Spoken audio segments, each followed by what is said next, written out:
This is Pet Life Radio. Let's talk pets. This show is brought to you by Pet King Brands, the makers of Zymox and Oratine. It's Oh Behave with Arden Moore, the show that teaches you how to have harmony in the household with your pets.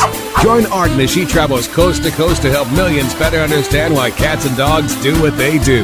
Get the latest scoop on famous faces, their perfectly pampered pets, and who's walking who in Rin Tin Tinseltown. From famous pet experts and best-selling authors to television and movie stars, you'll get the latest buzz from wagging tongues and tails. Garner great pet tips and have a doggone fur-flying fun time. So get ready for the pause and applause as we unleash your Oh Behave host, America's pet edutainer, Arden Moore.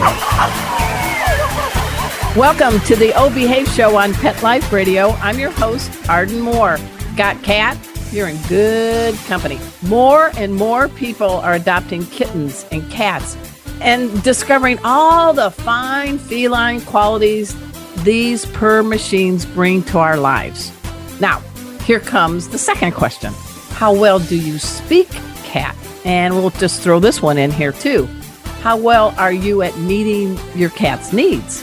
Fortunately, our special guest today is here to school us on all things CAT in a positive way. She's multi-talented, just a sampling. She is a cat behavior and retention specialist. She is a humane education specialist, and she has one of the coolest gigs of all. She is a pet chaplain. She's there to help our hearts heal. Please give pause and applause to the founder of All Cats All the Time, the Meowvalous, Dr. Rachel Geller. Welcome to the show, Dr. Rachel. It's a pleasure to be here with you, Arden, and I'm really looking forward to the show today. Well, we'll see at the end how you do. No. I'll reserve my judgment. I think Dr. Rachel kind of knows me now. We're buds, and we've been involved in some behavior conferences together, and she still said yes to being on the show. So I think that's pretty awesome. Hey, listeners, Dr. Rachel Geller is in the house. Well, technically, she's behind the microphone in another place, but she's here to address some cat behavior issues and ways that we can restore sweet harmony in our homes. But first, we got to take this commercial break. So sit and purr. We'll be right back. Time for a pause. 4 furry ones, actually. Sit and stay. Oh Behave will be right back. Pause up, pet pals. Arden Moore here to talk about the importance of keeping your cats and dogs hydrated. Yes, clean water is great, but not all pets, especially cats, will lap up enough water every day from the bowl. Or maybe your dog is thirsty after a long walk. That's why I'm a big fan of 2 new isotonic drinks called Kitty Raid and Doggy Raid. And there is a great meal topper to enhance kibble called Yummy Raid. They all contain electrolytes and amino acids plus prebiotics. And they're all veterinary approved. Nice, right? Now, my furry Brady Bunch love them. Find out where you can get your paws on these healthy, hydrating drinks and gravy-like meal topper by visiting doggyraid.com. That's DOGGYRADE.com. Drink up, pets. Let's Talk Pets on PetLifeRadio.com. Oh Behave is back with more tail-wagging ways to achieve harmony in the household with your pets. Now back to your fetching host, America's pet edutainer, Arden Moore. Welcome back to the Oh Behave show on Pet Life Radio. I'm your host, Arden Moore. Our special guest today is one of the country's top cat experts. Yeah, I said it. I declared it. And she's a great person. Dr. Rachel Geller is the founder of All Cats All the Time. She's also the author of a must-get book. It's called Saving the World, One Cat at a Time. And she's going to share in this episode how you can help shelters while you're turning the pages of this must-get book. I think you have more titles behind your name than probably all the titles in the Marvel Studio movie lineup. I'm just reading them all. I'm like, no, Marvel can't duplicate that. Nope. I know there's all these Marvel movies, but what do you think? Does anybody ever compare you to the number of Marvel movies titles out there? You were the first person to do so, Arden. And I think my money's on Dr. Rachel Geller. Seriously, you do a lot in so many different facets. Let's just kind of dive in, if you don't mind. Even though Earth Day just happened recently, this episode will air a few weeks afterwards. We should have Earth Day 365 days a year. So I was kind of intrigued because you did a blog giving people, I think, like 7 ways that we can help our cats and our planets be more green. So don't give them, you're not giving them green beans, but tell us a little bit about the indoor cat and the role the cat can play in making Mother Earth a little bit more healthy. Yeah, so it's really interesting to think about because when you think of Earth Day, you think of things that we humans can do to be more green or to be more ecological, but we can involve our cats in the celebration of Earth Day too. So little tidbits that we can all do very easily can really help to protect our planet. For example, we should all clean out and refresh the water bowl that we have up for our cats. We should do this regularly. Kitties don't want to drink green scum. They do not. They don't like that microfilm thing that's going on there in the water. The tick of my tongue. Yeah. So we're always refreshing the water. And I think a lot of people just then dump that water down the drain. But a great way to celebrate Earth Day all year round is rather than dumping that old water down the drain, use that to water the various plants that you may have in your house or even part of your lawn outside. So that water is perfectly good for something like that. To me, if I was a petunia or whatever, I would be thinking that's kind of like a Powerade drink for me. That's my Red Bull, isn't it? There you go. So that way you're really doing something good for your cat because you're keeping their bowls clean and you're preserving resources for our planet, which is very important too. Some of the other tips I had in the blog were buying the large metal cans because this uses less metal. For food and water bowls or what? Yeah. Okay. For the canned cat food. Oh, the large can. Like one large can and using that as opposed to buying several small ones just to protect our landfills. And typically those are recyclable. A lot of pet food comes in plastic containers. And so metal is definitely preferable. We do a measuring spoon and I use a larger can because we have 4 cats. And I think you get a better bang for your buck and it's less fill in the recycle bin, Yep. It's a win-win all the way around. And then think of things such as if you're going to toss some bedding or you have old sheets or you have some towels and they're becoming worn, rather than toss them in the trash can and they end up in a landfill somewhere, donate those items to your area shelters because they always need bedding and towels and things like that. So rather than tossing things, repurpose those items to shelters that are always in need of something soft. I finally learned the company called Kohl's. Don't worry, they're not sponsoring us. And I got some big coupon and I looked around. We need new towels. So I still have the old towels. So guess what I'm going to do? I'm going down and donate it to my local shelter. Thank you, Dr. Rachel. That's a good one.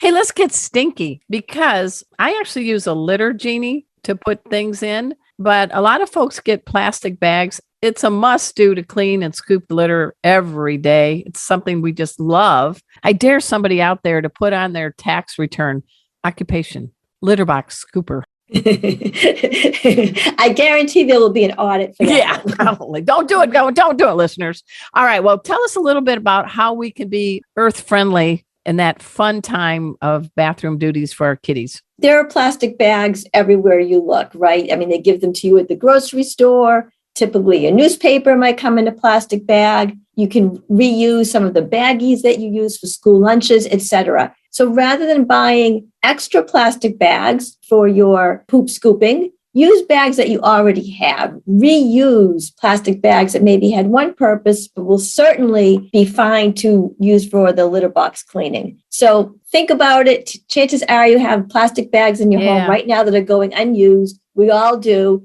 And rather than tossing them or sticking them in that big drawer because we might need a bag someday. I know. And you open the door and you can't open it. Yes, exactly. We all do it. So use those as the scooper bags rather than going out and buying bags for that purpose.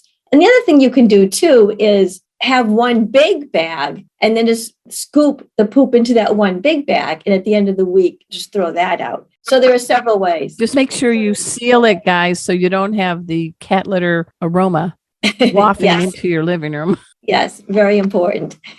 Well, speaking of cat litter, and I know we're not going to name any companies, but you're a behaviorist, and that is sometimes our on picking a litter because it smells good to us is the bane to many cats. Exactly. A lot of people love scented and perfumey litters because they feel like still are around. Ugh. There's so many options out there that have the additives and the perfume and the scent added. And we humans like that, right? Because we think the litter is emitting this nice fresh smell. But your cat wants something that's going to replicate what she would find outdoors. And the last time I checked, I don't know where you live, but the soil around my area there, it is not scented and it doesn't have perfume additives. So it's just not going to feel natural to your cat. So choose a litter that's unscented, doesn't have a lot of extra additives in it, and your cat will be much happier. You know, if you're someone out there right now who's experiencing litter box aversion,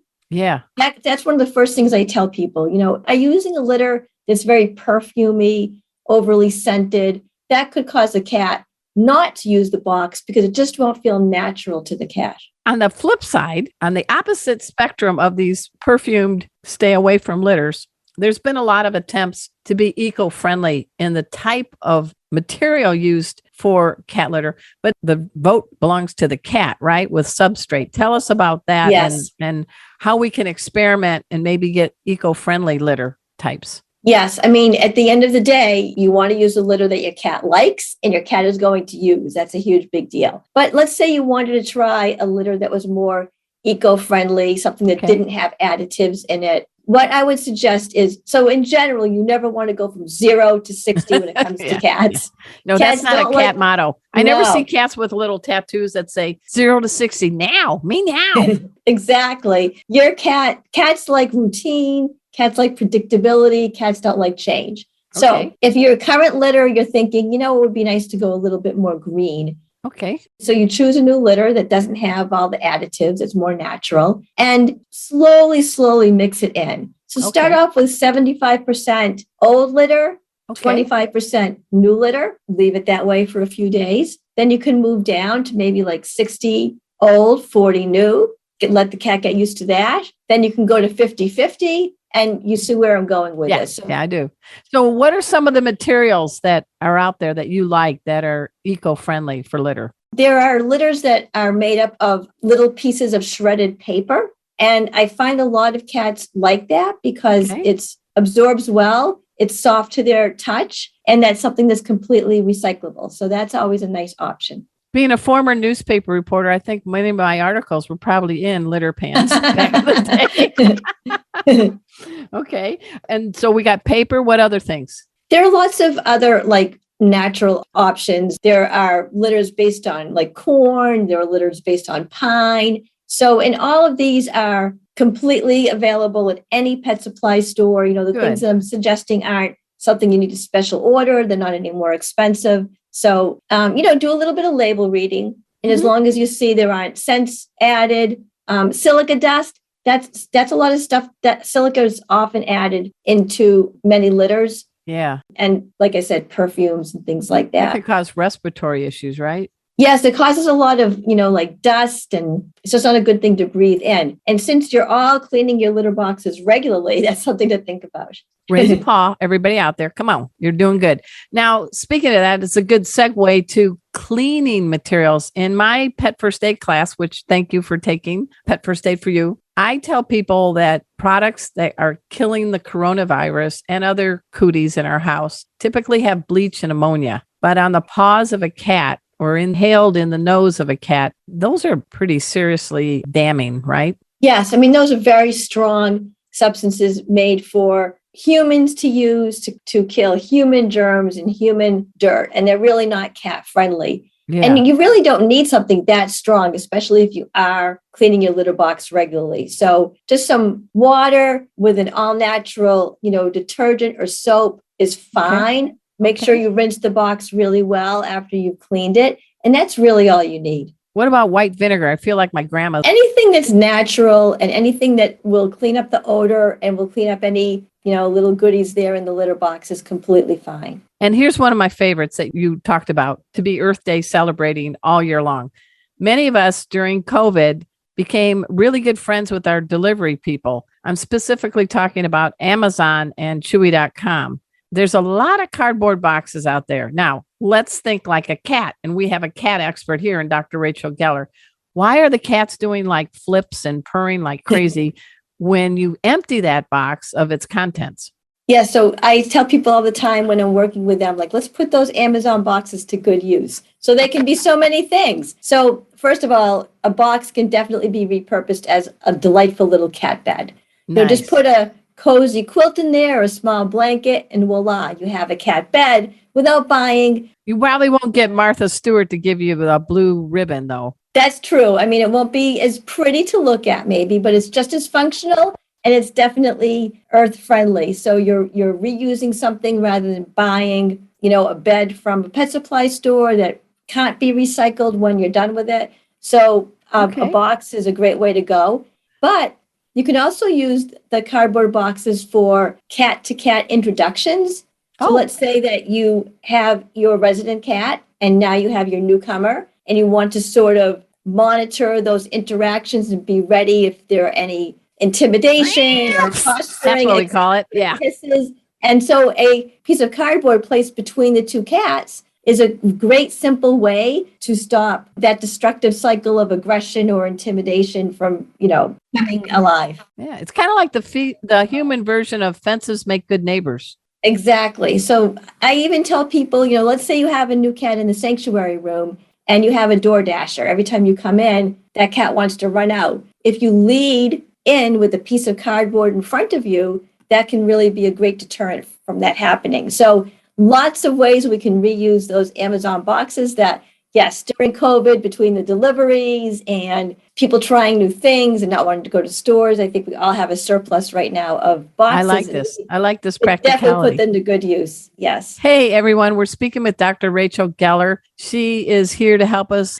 keep our kitties purring and loving us, maybe being our BFFs. My cat Casey is my BFF, my best feline friend. We're going to learn more on if you live in a tiny house or you live in a studio apartment or some other place.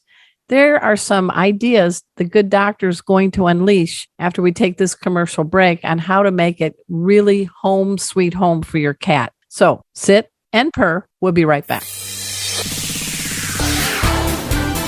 Time for a walk on the red carpet, of course. All Behave will be back in a flash right after these messages.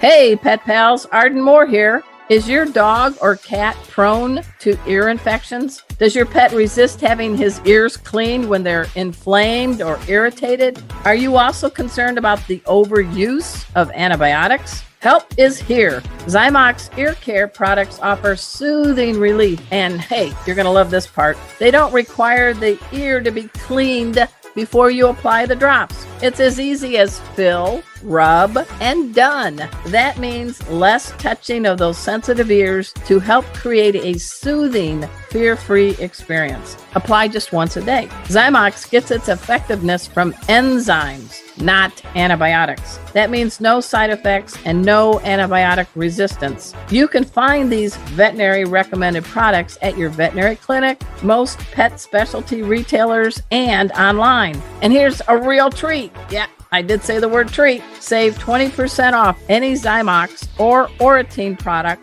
on Zymox.com. Just use the code ARDEN20 at checkout. That's ARDEN20. To learn more, visit Zymox.com. That's ZYMOX.com. Pause up. Let's talk pets. Let's talk pets On Pet Life Radio. Pet Life Radio. PetLifeRadio.com. Hi, it's Rochelle Lefebvre from the Twilight franchise, inviting you all to listen to Oh Behave with Arden Moore on PetLifeRadio.com. And I think you should encourage other people to listen too, because I'll tell you from personal experience, Arden knows.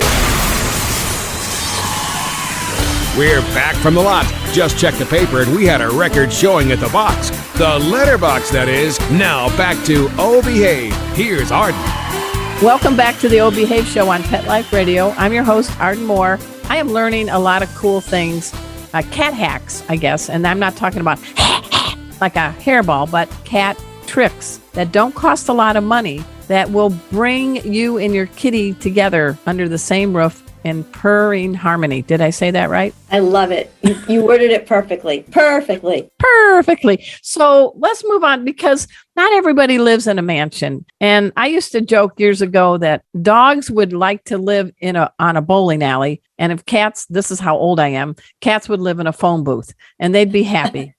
So you're the good doctor. Explain ways to make the space inside tiny homes, tiny apartments, fine for the cat and fine for you. Yes, I get this question a lot because people feel like, oh, I live in a small little apartment in New York City, or I have a studio apartment, so I can't have a cat. But there are many ways that you can make a small space appealing and enticing for your cat. The best thing that you can do is something I call interactive play with a fishing pole type toy. And what this is you use a fishing pole type toy in a way that really simulates a hunt. And if you do this with your cat twice a day for maybe 15 minutes at a time, that is enough to satisfy your cat's natural hunting instinct. So the first thing to do is make sure that cat is stimulated. Okay. Whip out that fishing pole type toy. And that doesn't take up any space in your apartment. It takes up zero space. Yeah. This is something that we can all do. And everybody, most people who have a cat are fine with spending some time with their cat, playing with the cat, but we just wanted to do it in the right way so the cat really feels stimulated. So what you really want to do is to think of simulating a hunt. Okay. So think about that process. The cat is hunting. So maybe the prey is slithering around the floor, or maybe the prey is hiding behind some furniture, or maybe the prey is up high, then it might be down low, then it might be over here, it might be over there. So simulate how prey would really act. So up, down, all around. Said up, down, all around. Exactly. Yeah. And think of your cat. He wants to stalk, pounce, hunt. So move the toy in a way that's going to allow the cat to do that. And do this for maybe 15 minutes or so. Yeah. So now we're coming to the end of the game. We're coming maybe to the end. What I don't want you to do is look at your watch and say, oh, it's been 15 minutes. We're done, and put the toy away. Again, think about simulating a hunt. So the toy, the prey, is starting to get very tired. Maybe the prey has been injured because the cat has been able to swat at the toy or bite the toy.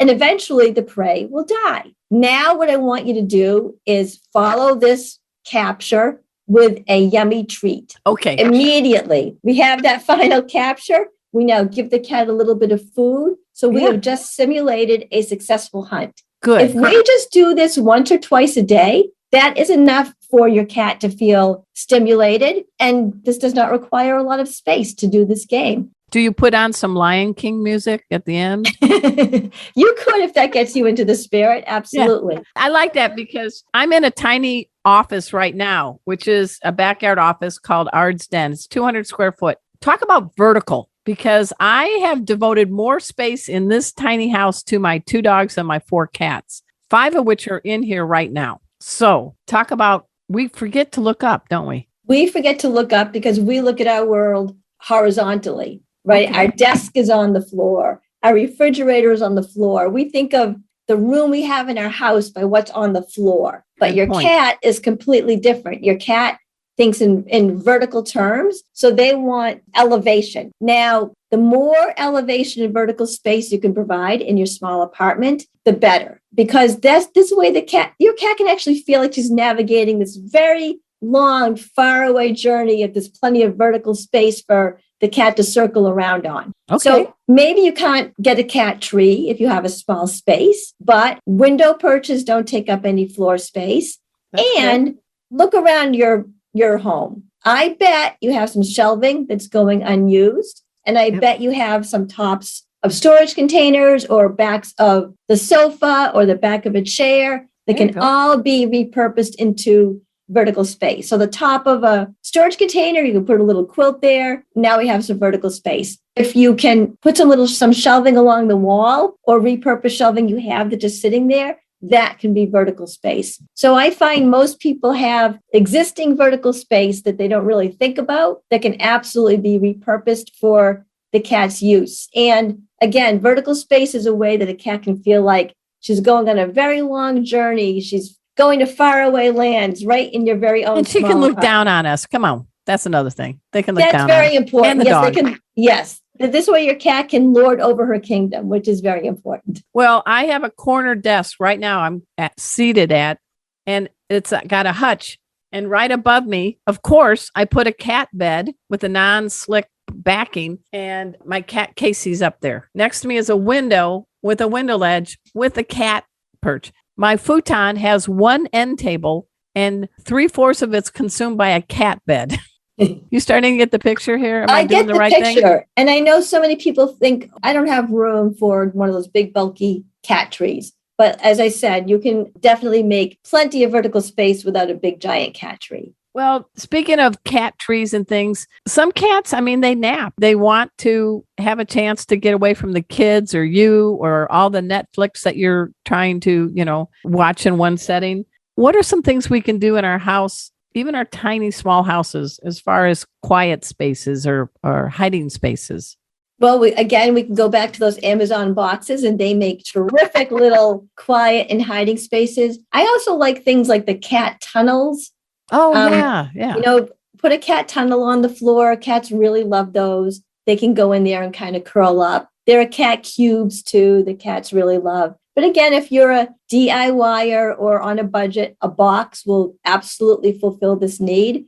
And on top of the, where you're providing the vertical space, make things cozy and comfy so the cat has a nice retreat. What is it about a tunnel, though, that cats like to be in? Because my cat, Casey, I always lift the quilt and say, you want a tent? And he comes in and he turns and he lays down on my legs, and I pull out the recliner and I pray I'm doing Kegels while we're watching a show because he's all comfortable. But what is it about dark, closed spaces? Because I would think they'd be more vulnerable, but tunnels, under blankets, what's the deal?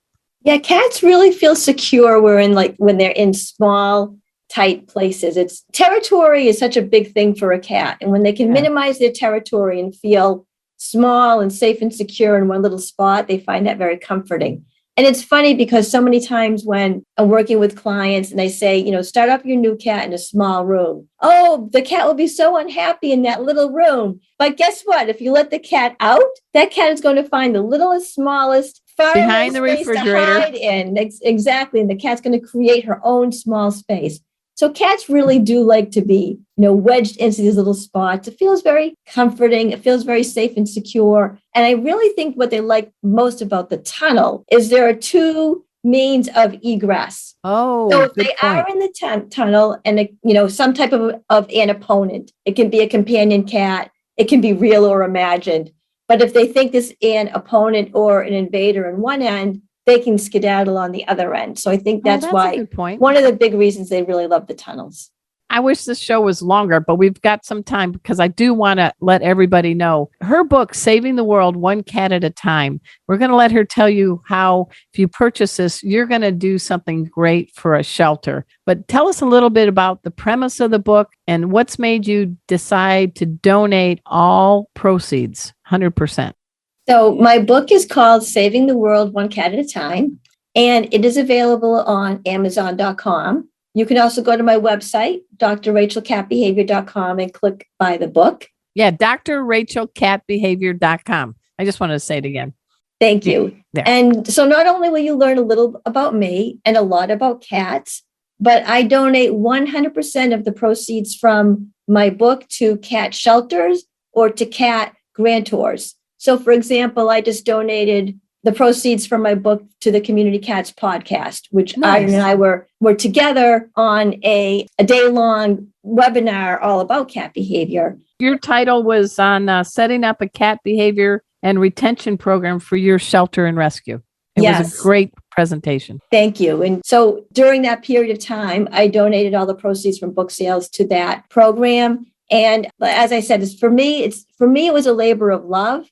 People can learn about their cats. And when they buy the book, they're helping cats who are in shelters awaiting their forever homes. Tell us a little bit about, and thank you for doing that, we love our pets and they really do keep us sane. But kitties and doggies and other companion animals, none of us have found the way to make them live forever. So what is the role you took as a pet chaplain? So I am certified as a pet chaplain through the Association of Veterinary Pastoral Care. And what I do is I really am with people on their journey as they come to, as they're grieving, as they're coming to acceptance, I'm really just giving people, those days that they need, whatever those days are. Okay. And I find it's a very, very, I will perform services for people, although being a pet chaplain is non-denominational. But if somebody wants some type of a funeral service or memorial service, I will do that. I provide care and comfort to people who are grieving. And I also help walk people through why sometimes it's so much more difficult to lose, a pet than it. In some cases, people grieve more losing their pet than they do a human in their lives. But one of the issues is, when somebody dies, there's, for lack of a better term, there's a playbook.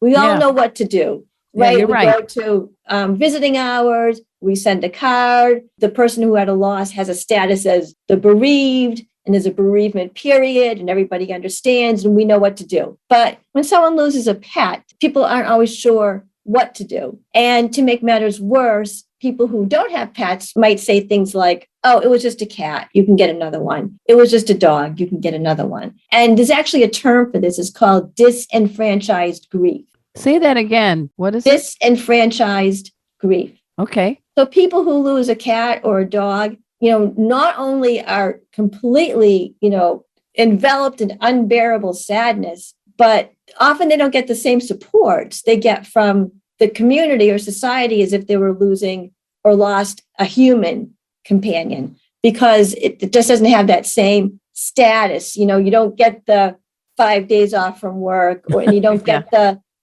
visiting hours and the flowers and so forth. So many times people who lose a pet feel very alone. I'm an optimist. I don't know how I still remain an optimist after 20 years as a newspaper reporter years ago covering serial killers. But I noticed in the last few years, when someone shares a loss of a pet on Facebook, I see an outpouring now. And I'm hoping, the optimist in me, are we making any kind of shift in recognizing? Because that's something I see on social media that I didn't see 5 years ago. I mean, I lost a beautiful dog, Bujo. I tried giving her CPR and she died, me trying to save her life. She had a heart attack. And it took me a couple of days, but the outpouring, it really helped the healing. Yeah. And I think we are moving in the right direction. Just the fact that roles such as pet chaplain and grief support for pets even exist now is a good indication that we are moving in the right direction. I know here in Massachusetts, we just passed a law where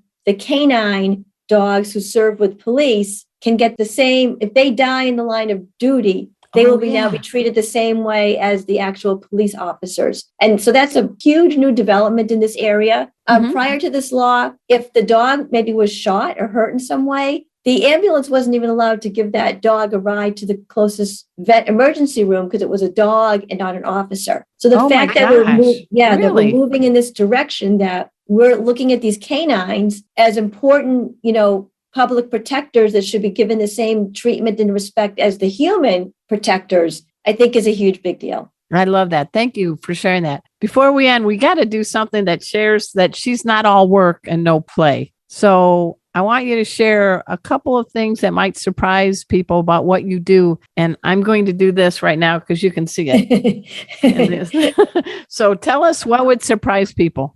Okay, this would probably surprise people. So I am an avid runner, and I have run and finished 11 Boston marathons. That's a pause and applause. When was the last one you did? Is it grueling? The last one I did was maybe like 5 or 6 years ago.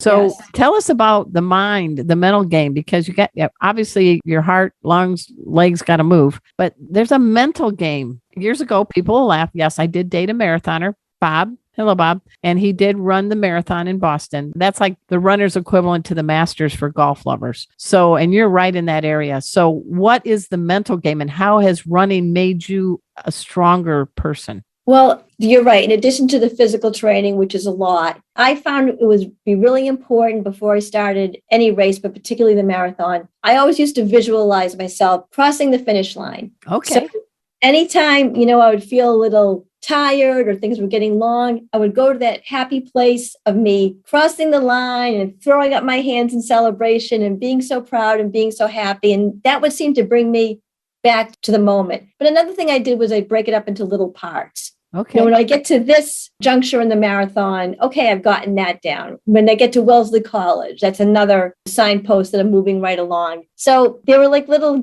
sort of mind tricks and visualizations and breaking it up into smaller chunks. Because definitely when you're in Hopkinton, Massachusetts, which is where it starts, and you're thinking, okay, I'm 26.2 miles ahead of me, it can be a little daunting. Yeah. If I would think, all right, let's just get to Wellesley, that would make it a little more handleable. It sounds like that type of advice could relate to helping people be able to help their cats and take it step by step. Absolutely. And I think that ability to break things into manageable chunks probably is transferable to a lot of things. And, you talk about being an optimist and being positive. That's a huge part of running the marathon, that you believe in yourself, you can do it, you're going to make it, you visualize yourself crossing that finish line. And, I think there's something to be said for the power of positive thinking. And like you, Arden, I'm also an optimist. I go into things assuming that things are going to turn out okay. And I think that helps. Well, everybody, we've been speaking with Dr. Rachel Geller. Give us your website again, because I want people to dash over, and you have a great Facebook page too.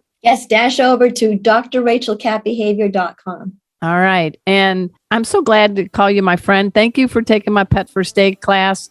It was fun. We've done 2 online behavior conferences together, hosted by the Community Cats podcast. Shout out to Stacy LeBaron there. But it's been nice to get to know you and your husband, Joel, too. Yes, I also am so happy that our paths crossed. I loved getting to know you better and participating in the things you have to offer the cat world as well. I love being a guest on your shows, and I feel like every time I'm on one of your shows, we're getting more knowledge out there and really doing a lot of good things. So thank you. Knowledge is power.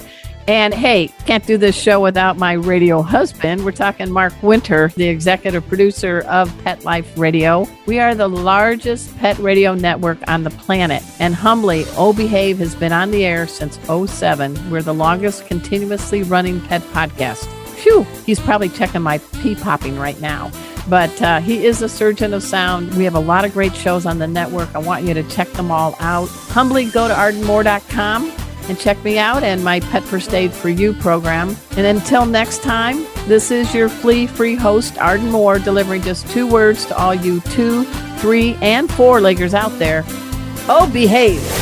Coast to coast and around the world, it's Oh Behave with Arden Moore. Find out why cats and dogs do the things they do and get the latest buzz from wagging tongues and tails in Rin Tin Tinseltown. From famous pet experts and best-selling authors to television and movie stars, you'll get great tail-wagging pet tips and have a fur-flying fun time. All Behave with America's pet edutainer, Arden Moore.